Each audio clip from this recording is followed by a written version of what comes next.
Selamat pagi guys, bertemu lagi dengan saya Mas Joko Sablon di pagi hari ini. Di pagi yang cerah ini kita akan mempelajari 7 rumus matematika yang sering digunakan di program Microsoft Excel. Microsoft Excel ini adalah program yang digunakan untuk melakukan perhitungan matematika dasar sampai dengan pengolahan database yang cukup rumit. Oke, langsung saja teman-teman simak untuk 7 rumus matematika yang akan kita pelajari.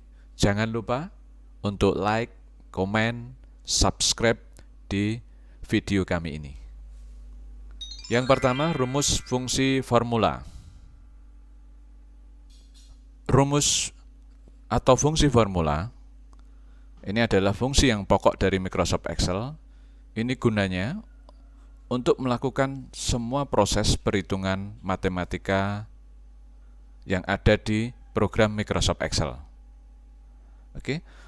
Untuk contoh, ini akan saya gambarkan. Kita akan menghitung 3 angka pada sel B8 sampai dengan B10.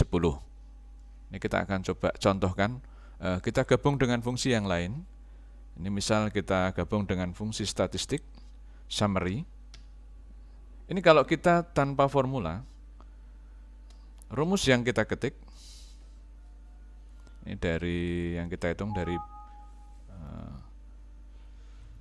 B8 sampai dengan B10. Kita masukkan B8 sampai dengan B10, kemudian kita kurung tutup. Oke, perhatikan teman-teman semua.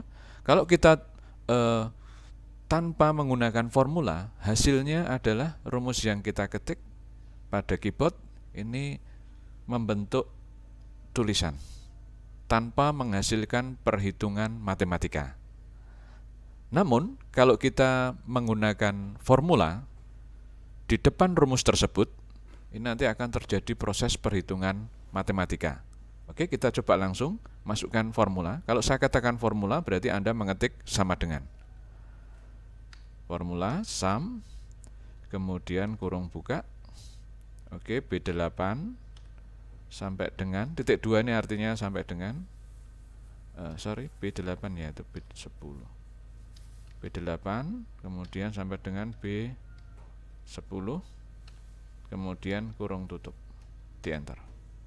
Oke, perhatikan teman-teman semua. Hasilnya adalah di situ fungsi statistik akan berfungsi atau menghitung, menjumlah. Rumus yang kita masukkan tadi, formula sum, kemudian B8 sampai dengan B10, ini menghasilkan angka yaitu angka 8. Jadi kalau teman-teman melihat perbedaannya, sum yang diketik tanpa formula, tanpa sama dengan, ini hanya menghasilkan ketikan biasa. Kemudian kalau kita menggunakan formula di depan rumus sum, ini hasilnya teman-teman bisa lihat di formula bar, hasilnya adalah di situ terjadi perhitungan matematika. Oke, sudah paham teman-teman? Kita lanjut ke rumus yang lain. Kedua, rumus atau fungsi matematika. Fungsi matematika adalah fungsi yang digunakan untuk melakukan perhitungan matematika dasar. Jadi, bagi teman-teman semua yang sudah pernah sekolah di sekolah dasar, nah ini fungsi matematika ini fungsi yang biasa digunakan untuk berhitung di sekolah yang paling bawah. Contoh untuk fungsi matematika yang sering dipakai, ini ada yang digunakan untuk menambah, kemudian mengurang, untuk perkalian, dan ada yang digunakan untuk melakukan pembagian. Untuk menambah, ini sama dengan lambang yang ada pada keyboard, ini plus, kemudian mengurang min. Kemudian untuk perkalian ini bukan kali, bukan X, tetapi kita menggunakan lambang asterik atau bintang. Selanjutnya untuk pembagian kita menggunakan tanda slash atau garis miring. Bagaimana cara penggunaannya teman-teman? Kita coba langsung kita praktekkan. Di sini ada beberapa angka yang ada di sel D5 dan F5 ini untuk melakukan perhitungan matematika menambah, sedangkan yang lainnya nanti digunakan untuk melakukan perhitungan matematika dasar yang lain. Kita coba yang menambah dulu. Oke, masukkan formula. Kemudian selanjutnya kita sorot di blok D9 untuk mengambil angka 9. Kemudian kita masukkan fungsi matematika menambah. Oke, kemudian kita klik untuk sel kedua yang akan kita tambahkan, yaitu F5. Oke, selanjutnya tekan tombol Enter. Oke, ini fungsi matematika menambah. Jadi formula sel yang pertama diambil, kemudian ditambah. Selanjutnya klik sel yang kedua yang akan dihitung. Kalau sudah, tekan tombol Enter untuk menghasilkan rumus dari menambah. Selanjutnya kita akan mencoba yang mengurang. Ini juga sama langkahnya. Formula, kemudian kita klik sel pertama. Oke, kemudian kita kurang, ambil sel kedua yang akan dihitung, kemudian di Enter. Kita kurangi, 9 kurangi 7, 2. Selanjutnya untuk perkalian, kita masukkan formula, kemudian klik sel pertama, kemudian masukkan lambang asterik. Oke.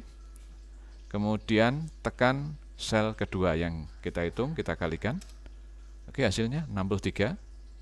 Selanjutnya kita coba yang pembagian. Masukkan formula, kemudian sel pertama kita klik. Selanjutnya kita masukkan garis miring untuk pembagian. Selanjutnya klik sel kedua. Oke, hasilnya seperti ini. Ini adalah fungsi matematika dasar. Oke, sudah paham teman-teman? Lanjut ke fungsi yang ketiga, yaitu fungsi statistik. Ketiga, rumus atau fungsi statistik. Fungsi statistik adalah fungsi yang digunakan untuk menghitung data secara berkelompok. Tadi kalau kita sudah mempelajari fungsi matematika, itu digunakan untuk mempelajari per sel. Sedangkan statistik ini lebih banyak. Jadi kita bisa langsung menghitung secara global beberapa sel atau mungkin banyak sel. Kemudian kita lakukan dengan perhitungan statistik. Untuk statistik yang sering digunakan ini ada 5. Yang pertama adalah summary untuk menjumlah. Untuk rumusnya seperti ini. Formula sum, kemudian kurung buka, ring data, kurung tutup. Ring data yang dimaksud di sini adalah data yang kita ambil secara berkelompok. Kemudian yang kedua, ini ada average. Ini untuk mencari hasil rata-rata. Formula average sama rumusnya, kurung buka, ring data, kurung tutup. Kemudian untuk mencari nilai tertinggi, ini menggunakan formula max. Oke, untuk selanjutnya, rumus yang keempat dari statistik adalah formula min untuk mencari nilai atau hasil terendah.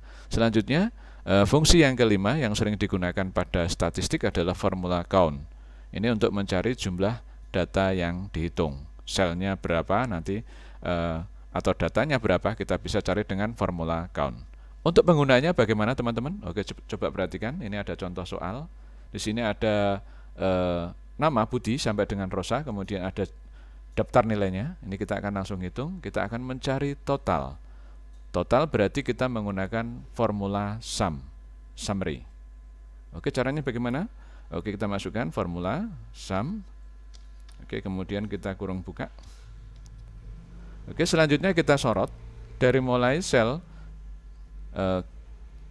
K5 sampai dengan sel K11. Oke, kita sorot menggunakan mouse. Oke, seperti ini. Kalau sudah, kurung tutup. Oke, kita enter. Oke, hasilnya seperti ini. 45. Formula sum. Ya, ini coba perhatikan di formula bar teman-teman semua.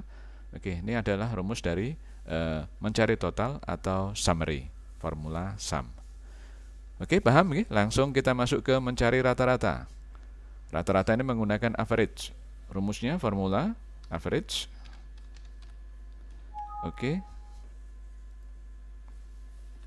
Kemudian kurung buka sama, kita akan mulai menyorot, mulai menghitung data dari mulai sel K 5 sampai dengan K11.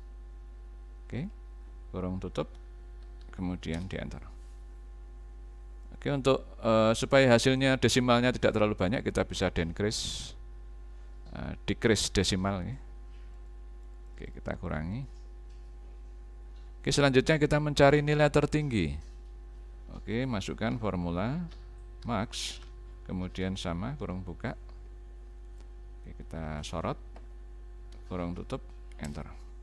Oke, nilai tertinggi sudah kita dapatkan. Kemudian kita akan mencari nilai terendah.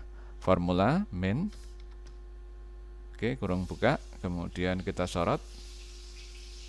Oke, kemudian di kurung tutup, enter. Oke, kita dapatkan untuk nilai terendah yaitu 4. Selanjutnya kita akan mencari jumlah dari sel yang kita hitung. Ini kita masukkan formula count, kemudian kurung buka. Oke, langsung disorot. Oke, sudah selesai, kurung tutup, di enter. Oke, ini adalah fungsi count. Bagi teman-teman semua yang masih bingung, ini ada fungsi summary untuk menjumlah, kemudian mencari rata-rata, average, untuk mencari nilai tertinggi, max, kemudian mencari nilai terendah, min, dan yang terakhir mencari jumlah nilai atau jumlah sel yang dihitung adalah menggunakan count. Oke, sampai di sini ada yang masih bingung, teman-teman? Oke, yang bingung nanti silahkan komen di video kami ini.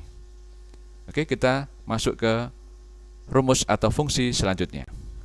Keempat, rumus atau fungsi string. Fungsi string adalah fungsi yang digunakan untuk mengambil karakter pada suatu sel. Untuk rumus fungsi string ini ada 3 yang sering digunakan, yaitu formula left ini untuk mengambil karakter dari sebelah kiri, kemudian formula right untuk mengambil karakter dari sebelah kanan dari suatu sel, kemudian formula mid untuk mengambil karakter dari tengah. Middle artinya adalah mengambil dari tengah.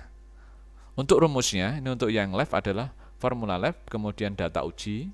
Data uji itu adalah posisi sel yang kita jadikan acuan atau patokan, kemudian ambil karakter. Ambil karakter ini adalah jumlah karakter yang kita ambil dari sel data uji tadi.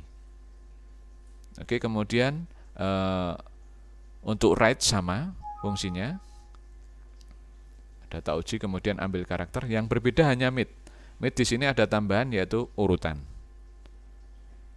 Oke, penggunaannya bagaimana teman-teman bisa lihat di sini di sel B8. Ini ada contoh yaitu saya menggunakan kata Semarang. Kita akan coba mengambil 3 karakter. Ini soalnya 3 karakter dari sebelah kiri. Ini kita menggunakan left, formula left, kemudian kurung buka. Oke, selanjutnya kita pilih data uji. Data ujinya adalah sel yang ada tulisannya Semarang, yaitu B8. Selanjutnya kita masukkan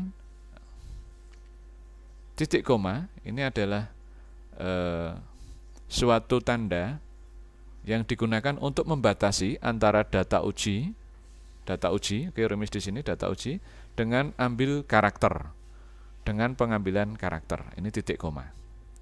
Oke, dan ini berlaku untuk rumus-rumus Excel yang lain. Selanjutnya kita masukkan sesuai dengan soal, yaitu 3 karakter dari sebelah kiri. Berarti kita memasukkan angka 3. Selanjutnya kita kurung tutup. Oke, tekan enter. Hasilnya adalah Semarang. Ini coba kita besarkan supaya teman-teman bisa melihat dengan jelas. Hasilnya adalah sem, karena dia diambil 3 karakter dari sebelah kiri. Oke, untuk selanjutnya kita akan coba yang right. Yang right ini berarti kita akan mengambil sesuai dengan soal ini 4 karakter dari sebelah kanan. Rumusnya sama, kita masukkan formula, cuma di string ini kita tidak pakai lagi left tapi right. Kita masukkan right, kemudian kurung buka. Oke, data uji B8 berarti. Kemudian masukkan titik koma pembatas. Selanjutnya ambil karakter. Ambil karakternya adalah 4. Teman-teman masukkan semua angka 4, kemudian kurung tutup. Oke. right sudah jadi, sudah ketemu, yaitu hasilnya rang, karena dia merupakan 4 karakter dari sebelah kanan. Kalau Anda mengambil 1 karakter, keluarnya huruf G. Kalau mengambil 2 karakter dari sebelah kanan, keluarnya huruf NG. Kalau 3 karakter adalah ANG. Selanjutnya kalau 4 karakter, hasilnya adalah RANG atau rang. Berarti kalau teman-teman semua sudah melihat hasil dari rumus right, ini menghasilkan tulisan rang, ini berarti Anda sudah benar. Oke, selanjutnya kita akan mencoba fungsi string yang terakhir, yaitu mid, untuk mengambil karakter dari tengah. Ini coba teman-teman masukkan formula, kemudian middle, mid, kemudian kurung buka, kemudian sorot, data uji. Selanjutnya sesuai dengan soal, ambil 3 karakter dari tengah. Ini karakternya nanti yang diambil 3, tapi dimulai dari urutan kedua. Oke, kita masukkan pembatas dulu. Oke, titik koma, kemudian 2. Selanjutnya ambil karakternya berapa? 3. Oke, titik koma, 3. Kurung tutup, enter. Hasilnya adalah EMA. Kenapa? Karena kalau kita perhatikan pada data uji, yaitu Semarang, ini urutan kedua adalah huruf E. Kemudian ketika kita melakukan ambil karakter, berarti mulai penghitungan 3, yaitu dimulai dari huruf kedua, huruf E. Berarti teman-teman semua menghitungnya E, ini huruf pertama yang kita ambil, kemudian huruf kedua, yaitu huruf selanjutnya, huruf M, kemudian huruf ketiga adalah huruf A.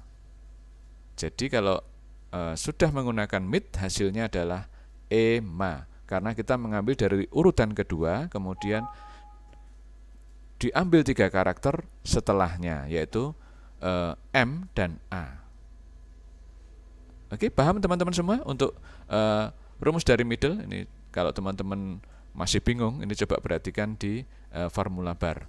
Formula mid, kemudian kurung buka, data uji, selanjutnya adalah urutan, ini di mana kita mengambil karakter, selanjutnya ambil karakter, ini adalah jumlah karakter selanjutnya setelah urutan.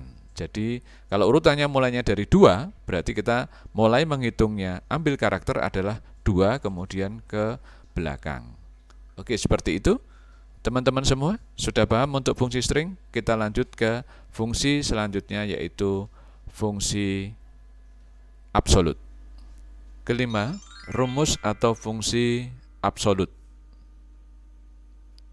Fungsi absolut adalah fungsi yang digunakan untuk mengunci suatu sel supaya ketika kita copy ke bawah atau ke kanan atau kemanapun, ini posisinya akan menghitung sel yang tetap. Jadi berada di sel itu saja, tidak berubah-ubah.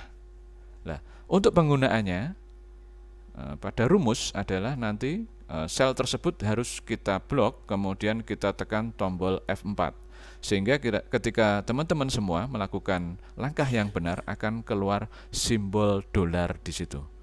Oke, bagaimana penggunaannya? Kita lihat di bawah ini ada 2 contoh soal. Yang pertama tanpa absolut, yang kedua dengan absolut. Oke, selanjutnya kita akan melihat soal yang ada di bawah ini. Ini ada diskon 10%, kemudian ada rumusnya bla bla bla bla bla, kemudian ada harganya di bawah ini. Kita akan mencari bayar. Bayar ini adalah rumus yang di situ harga dikurangi diskon dikalikan bayar. Berarti harga dari harga yang ada di sini 250.000, ini dikurangi dengan diskon 10% baru dikalikan dengan 250.000. Oke, kita langsung coba. Ini yang tanpa absolut. Kita masukkan formula, kemudian kita klik. Oke, harga yang ada di samping kiri, kemudian kita masukkan kurang, selanjutnya pakai kurung buka, ini supaya proses perhitungan rumus dari rumus matematikanya ini langsung menghitung lebih dahulu yang ada di dalam kurung. Kemudian kita masukkan diskon kali harga. Oke, kurung tutup. Selanjutnya ditekan tombol enter. Hasilnya adalah 225.000. Selanjutnya, kalau kita sudah mengecek untuk rumus yang ada di formula bar sudah benar, harga dikurangi dengan diskon dikalikan harga. Oke. Kita copy ke bawah. Hasilnya apa teman-teman? Ini perhatikan.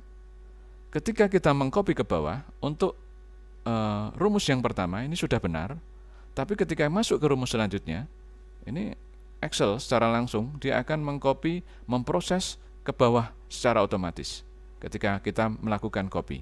Jadi yang dihitung di sini adalah sel B15, oke benar, rumusnya di sini sel B15 tapi dikurangi dengan diskon. Diskon harusnya berada di sel C11, tapi karena secara otomatis pada waktu kita mengcopy, Excel ini memproses perhitungannya langsung ke bawah.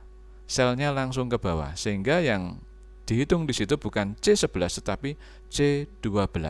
Kemudian dikalikan dengan B15, ini benar. Untuk yang ini benar, tapi C12 ini teman-teman perhatikan, ini adalah salah. Harusnya untuk rumus diskon ini tidak berubah, tetap berada di C11, bukan berubah seperti ini menjadi C12. Oke, ini C11 ya. Jadi harusnya menghitungnya di sini. Tapi karena kita pakai proses copy tadi, dia akan berubah secara otomatis. Dia akan mengikuti perhitungan sel di bawahnya. Kemudian yang ini juga sama. Dia menghitung sel C13. Harusnya dia yang benar adalah menghitung pada sel C11. Ini juga sama. Salah semua. Ini karena tidak menggunakan absolut. Jadi berubah. Dia berubah selnya. Yang benar harusnya di C11, ini berubah menjadi C12, C13, C14, terus ke bawah. Nanti akan berubah terus menerus. Oke, selanjutnya kita akan mencoba menggunakan fungsi absolut. Yang di situ rumusnya sama dengan yang tadi, cuma yang tadi hanya contoh untuk soal tanpa absolut, yang ini dengan absolut. Oke, kita masukkan rumus untuk bayar, formula. Kemudian kita klik harga, selanjutnya kita kurangi, kemudian kita masukkan kurung buka, klik untuk diskon 10%, kemudian kita kalikan dengan harga, oke, kemudian kurung tutup. Tapi sebelum kita melakukan enter, ini teman-teman blok F11, F11 berarti yang ada diskon 10% di situ. Oke, teman-teman tekan tombol F4 pada keyboard. Oke. Bagi yang benar hasilnya akan muncul simbol dolar pada sel F11. Oke, ini berarti sudah benar. Absolut sudah melakukan proses. Oke, selanjutnya kita enter untuk mendapatkan hasilnya. Hasil sama dengan yang tanpa absolut tadi, 225.000.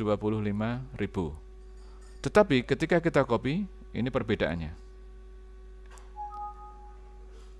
Oke, di sini dia tetap, oke kita perhatikan di formula bar, dia tetap menghitung sel F11. Yang ini juga sama, bayar yang ketiga, ini juga menghitung sel F11. Oke, ini juga sama, F11. Oke, seperti itu. Jadi ini adalah penggunaan dari rumus atau fungsi absolut. Oke, selanjutnya kita masuk ke fungsi logika. Lanjut. Keenam, rumus atau fungsi logika.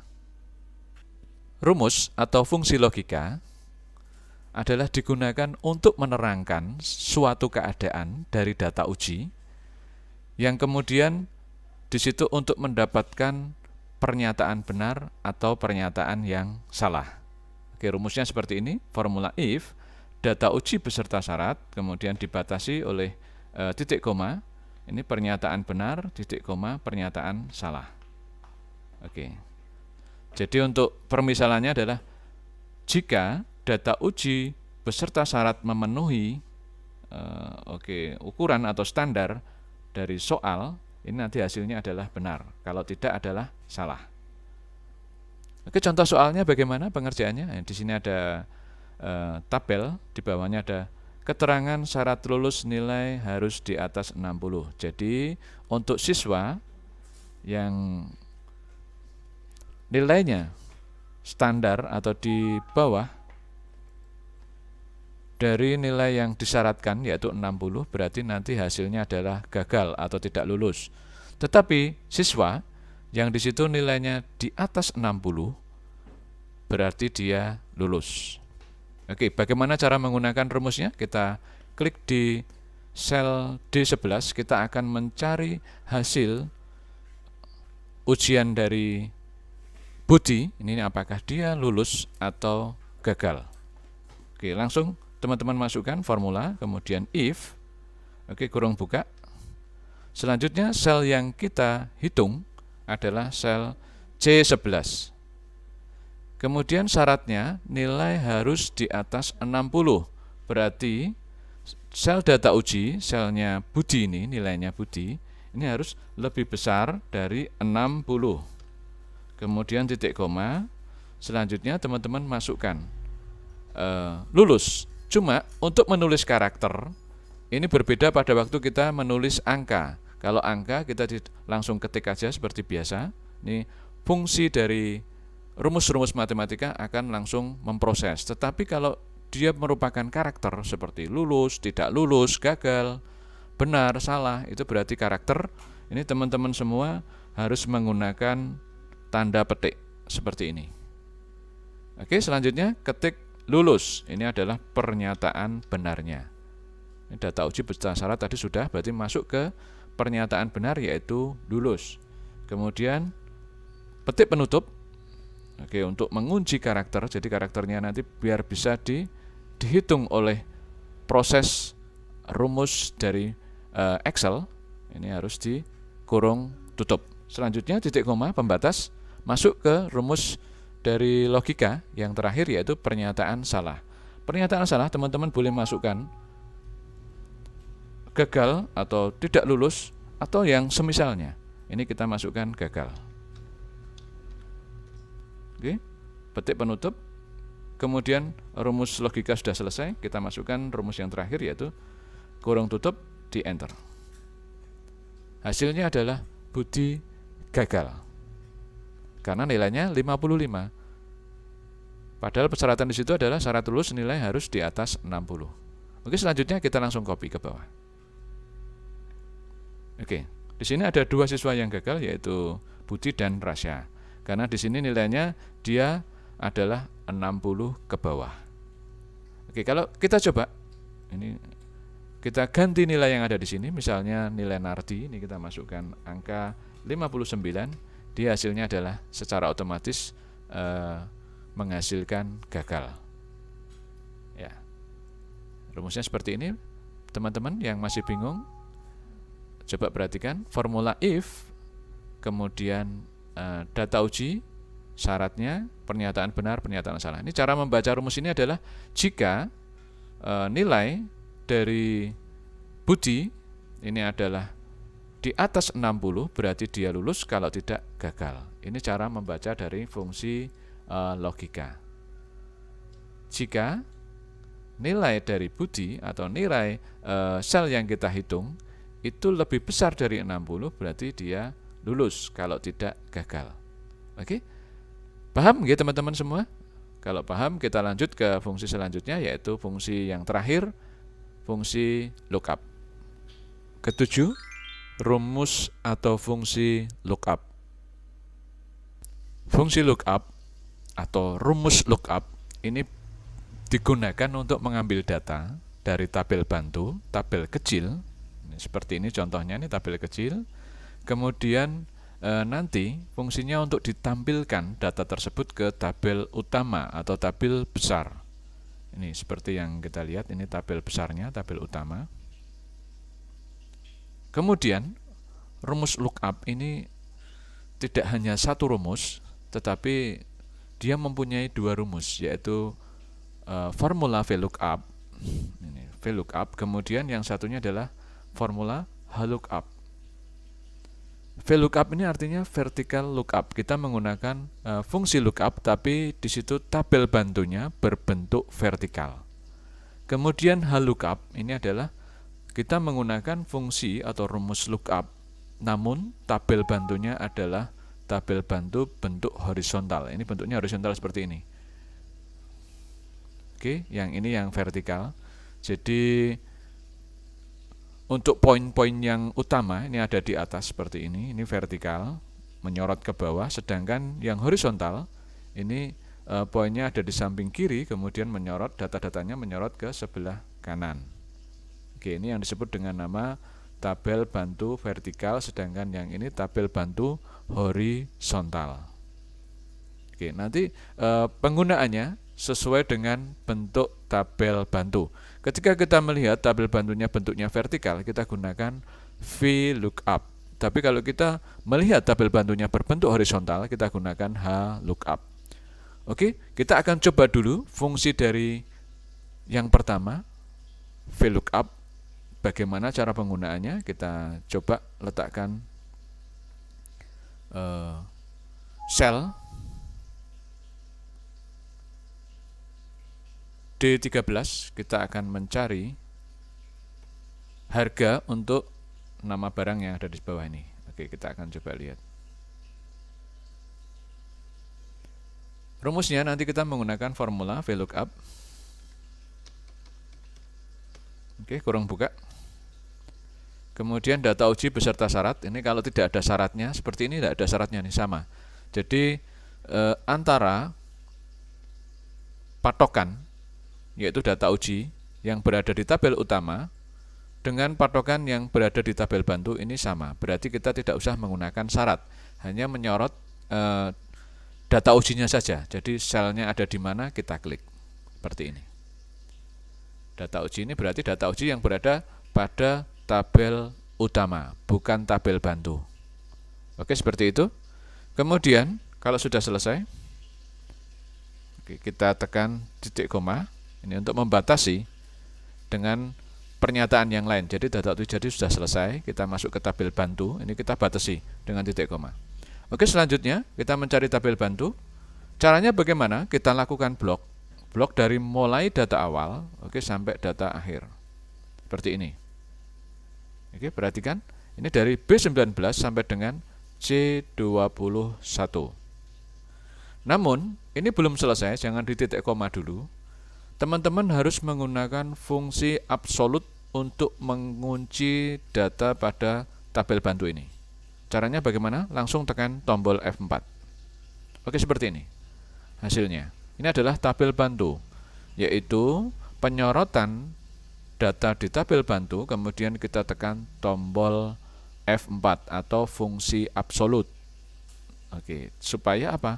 Ini supaya fungsinya dengan kita absolut, data yang dibaca tetap sama, hanya berada di tabel bantu yang di sini ada data kode A sampai harga terakhir yaitu harga 3 juta. Tidak berubah-ubah, berpindah-pindah ke tempat yang lain. Ini fungsi dari kita mengunci tabel bantu dengan absolut. Ini tabel bantunya. Ini kita kunci absolut. Keluarnya akan ada simbol dolar seperti ini. Oke, selanjutnya kita tekan pembatas titik koma.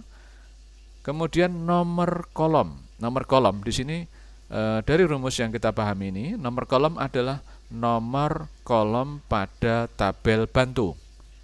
Nah, di tabel bantu ini kita mempunyai dua nomor kolom. Yang pertama yaitu nomor 1 kode, nomor 2 harga. Kalau misalnya di sini ada data lagi, ini berarti nomor 3 di sini, nomor 4 di sini terus. Nah, kalau kita perhatikan tabel bantu yang ada di bawah ini hanya mempunyai dua nomor kolom, yaitu nomor kolom untuk kode 1, nomor kolom untuk harga 2. Karena kita mencari harga, kita masukkan nomor kolom 2. Jadi di sini kita hanya memasukkan angka 1, 2, 3 dan seterusnya. Oke, karena kita mencari harga, kita masukkan angka 2. Titik koma. Oke, pembatas. Nomor kolom sudah selesai. Kita masuk ke ring lookup. Di sini adalah pernyataan true dan false. Jadi kalau true ini adalah data atau patokan pada tabel bantu, di situ urut. Contohnya seperti ini. A, B, C ini urut, ini berarti true. 1, 2, 3, 4, 5 ke bawah. Ini berarti patokan yang berada di tabel bantu adalah urut. Kalau misalnya di sini tulisannya adalah C, B, A atau B, C, A, nah ini berarti dia tidak urut. Nah, tidak urut menggunakan pernyataan false. Jadi hanya ada dua untuk rank lookup, yaitu true dan false. True ini artinya adalah urut patokan di tabel bantu, sedangkan false adalah patokan di tabel bantu tidak urut, tidak sesuai dengan indeks. Seperti itu. Teman-teman paham nggih? Jadi kalau true berarti dia urut, kalau tidak urut berarti menggunakan false. Contohnya kalau urut berarti ABC, kalau tidak urut adalah di sini patokannya BCA atau CBA. Ini berarti tidak urut. Atau CAB, ini berarti tidak urut. Oke, kalau sudah kita langsung ketik true, rank lookup true, kemudian kurung tutup, di enter. Oke, hasilnya 1.400.000. Kemudian kita copy ke bawah. Oke, sudah selesai untuk VLOOKUP. Hasilnya seperti ini. VLOOKUP B13, kemudian tabel bantu, nomor kolom, kemudian rank lookup true atau false. Paham gitu teman-teman semua? Formula VLOOKUP, data uji, ini kebetulan tidak ada syaratnya, kemudian tabel bantu yang sudah di absolute ini, yang terlihat simbol dolar yaitu dolar B dolar 19 sampai dengan dolar C dolar 21. Kemudian titik koma, lah ini nomor kolom. Nomor kolomnya adalah nomor 2 karena kita mencari harga. Oke, kalau kita tadi mencari kode ya berarti nomor kolom 1. Oke, selanjutnya rank lookup yaitu true atau false karena kode pada tabel bantu yang ada di bawah ini adalah urut, kita masukkan true. Oke, sudah selesai untuk VLOOKUP. Bagi teman-teman yang bingung, jangan lupa bisa teman-teman semua tanyakan pada kolom komentar video ini. Oke, selanjutnya kita masuk ke rumus lookup yang kedua, yaitu HLOOKUP. Horizontal lookup ini adalah fungsi lookup yang dia menggunakan atau melihat tabel bantu yang di situ bentuknya horizontal. Contohnya seperti ini. Jadi untuk poin-poinnya ada di sebelah kiri, poin utamanya, kemudian data-datanya berada di sebelah kanan. Arahnya sejajar, arahnya mendatar. Ini berarti menggunakan fungsi lookup yang horizontal. Oke.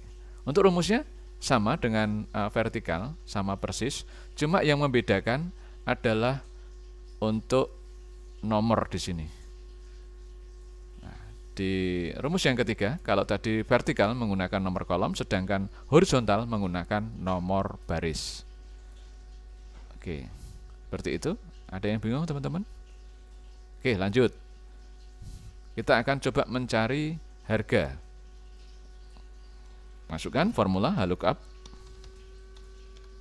kemudian kurung buka. Data uji beserta syarat, ini data ujinya tidak menggunakan syarat karena sama. Jadi kode patokan dari tabel utama dengan tabel bantu ini sama, berarti tidak menggunakan syarat. Kita langsung klik data uji pada tabel utama, kemudian titik koma, masukkan pembatas, kemudian tabel bantu sama, kita sorot. Yang kita sorot datanya, poin utamanya tidak. Oke, kita sorot. Oke, kalau sudah, kunci dengan fungsi absolut, tekan F4. Oke, kalau sudah, titik koma, nomor baris. Nah, ini barisnya nomornya ada 2. Kode ini terus ke kanan, ini adalah baris pertama atau baris ke-1, kemudian harga baris ke-2. Ini kita cuma punya 2 baris. Kalau kita mencari kode, kita masukkan angka 1. Kalau kita mencari harga, kita masukkan angka 2. Karena kita mencari harga, kita masukkan baris ke-2, angka 2. Oke, kalau sudah, oke, kita masuk ke rumus yang terakhir, yaitu rank lookup. Rumus dari HLOOKUP yang terakhir yaitu rank lookup, pernyataan true dan false.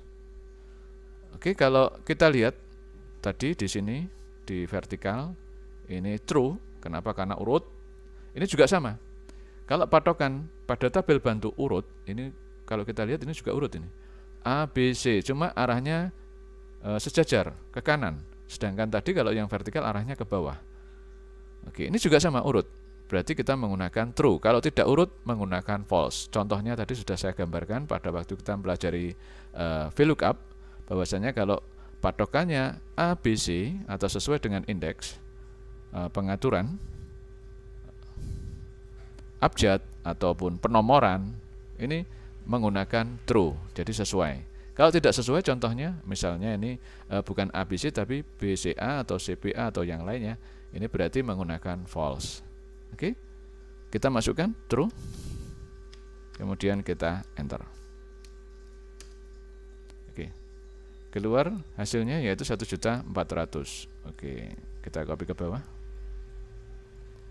Apakah laptop benar 3 juta? Kita lihat. Oke, laptop benar 3 juta. Oke, ini adalah fungsi dari HLOOKUP, horizontal lookup. Jadi sama seperti vertical lookup tadi, ada data uji, ada tabel bantu yang di absolute, kemudian ada nomor baris, kemudian ada ring lookup yaitu pernyataan true dan false. Oke, true atau false. Oke, itu adalah fungsi lookup, rumus lookup, rumus yang terakhir yang kita pelajari. Jangan lupa bagi teman-teman yang sudah menyaksikan video ini, semoga memberikan manfaat bagi teman-teman semua, bisa melancarkan Excel yang mungkin teman-teman semua masih bingung, masih pusing dengan cara penggunaan rumus-rumusnya. Oke, tadi kita sudah terangkan. Jangan lupa untuk subscribe, kemudian komen dan like pada video kami ini. Semoga video ini bisa terus mengembangkan diri dan memberikan semua manfaat kepada teman-teman sekalian. Oke, terima kasih, selamat pagi, selamat beraktivitas.